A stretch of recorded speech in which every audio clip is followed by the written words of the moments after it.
Mister TV. Kembali lagi bersama saya Elva dalam program Newsroom Mister TV.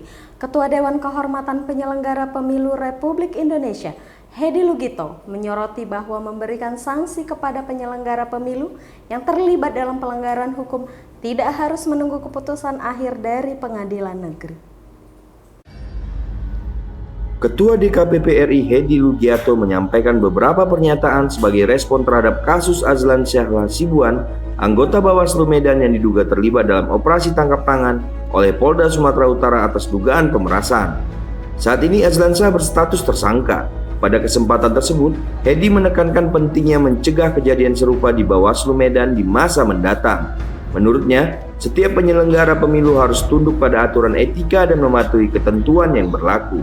Meski menegaskan adanya sanksi yang akan diberikan kepada Azlan Syah terkait kasus OTT, Hedi menyatakan bahwa hingga saat ini DKPP belum menerima laporan resmi terkait kasus ini. Menurut Hedi, sesuai undang-undang, kewenangan untuk memberhentikan penyelenggara pemilu secara permanen ada di tangan DKPP. Meskipun Azlan Syah sudah nonaktif dari jabatannya, DKPP masih menanti laporan resmi dari Bawaslu RI sebelum melakukan proses sanksi lanjutan. Etik adalah pedoman perilaku penyelenggara pemilu, harus ditaati, harus dipatuhi. Tidak boleh tidak. Etik itu beyond the law. Melanggar etik belum tentu melanggar hukum, tapi melanggar hukum pasti melanggar etik. Jadi kalau rekan-rekan semua bertanya, apakah kalau ada anggota atau penyelenggara pemilu yang melanggar hukum akan dikenai sanksi? Udah pasti. Sebelum teman-teman bertanya soal teman-teman Bawaslu kemarin ya, saya udah jawab itu, udah jawabannya. Bila terjadi semacam itu, karena yang diberi kewenangan undang-undang memberhentikan penyelenggara pemilu secara tetap itu adalah DKPP.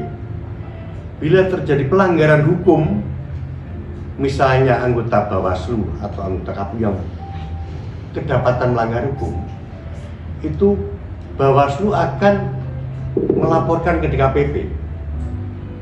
Awalnya dia memberikan pemberhentian sementara, dia akan melaporkan ke DKPP untuk minta pemberhentian tetap terhadap anggota yang bersangkutan yang ditengarai melanggar hukum.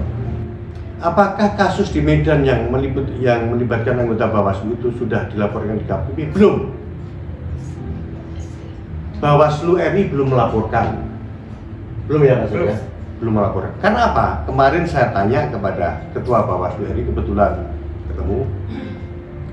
Karena mereka masih melakukan penyidikan terhadap beberapa orang yang lain yang diduga terlibat dalam kasus ini, masih melakukan penyidikan. Hingga saat ini, Bawaslu RI belum mengirim laporan resmi ke DKPP terkait kasus dugaan pemerasan yang melibatkan Azlan Syah, yang saat ini sudah menjadi tersangka dalam kasus pemerasan terhadap seorang calon legislatif. Saya Alfa dan Hairul, Mister ID.